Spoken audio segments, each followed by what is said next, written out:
HSC 24 ব্যাচের শিক্ষার্থীরা, তোমরা যারা এখনো কোথাও চান্স পাওনি, তোমাদের হাতে এখনো 3টা বড় বড় অপশন বাকি আছে। তোমরা চাইলে সেখানে আবেদন করতে পারো, পরীক্ষা দিতে পারো। 1 নম্বর অপশন হচ্ছে ঢাকা সেন্ট্রাল ইউনিভার্সিটি।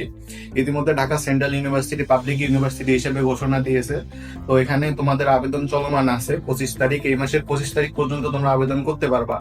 আর একটা অপশন হচ্ছে 2 নম্বর অপশন হচ্ছে ন্যাশনাল ইউনিভার্সিটি অন ক্যাম্পাস, গাজীপুরে অবস্থিত।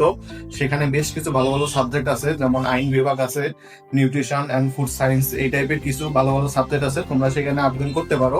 এটার আবেদন শুরু হবে 25শে জুন থেকে এবং আবেদন শেষ হবে 23শে জুলাই পর্যন্ত। এটার পরীক্ষা খুব সম্ভবত আগস্ট মাসে হইতে পারে।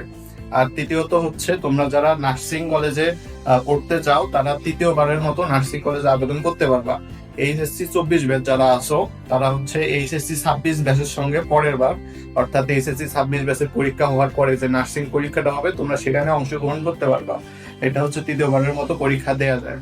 যারা যারা এখনো কোথাও চান্স পাওনি অথবা ন্যাশনাল ইউনিভার্সিটিতে ভর্তি আসছো, সেখানে পড়তে চাচ্ছ না, তোমরা চাইলে এই 3টা অপশন দেখতে পারো বিবেচনা করে। এই 3টা অপশন অবশ্যই ভালো: Dhaka central university, Gazipur national university এবং হচ্ছে নার্সিং কলেজ। তোমরা অবশ্যই এই 3টা অপশন দেখবা। যারা এইচএসসি 25 ব্যাচ আছো, তোমরা চাইলে ঢাকা সেন্ট্রাল ইউনিভার্সিটি এবং গাজীপুর ন্যাশনাল ইউনিভার্সিটি, এই 2 জায়গায় অবশ্যই আবেদন করবা এবং পরীক্ষা দিবা। আশা করি তোমাদের জন্য ভালো হবে। ধন্যবাদ।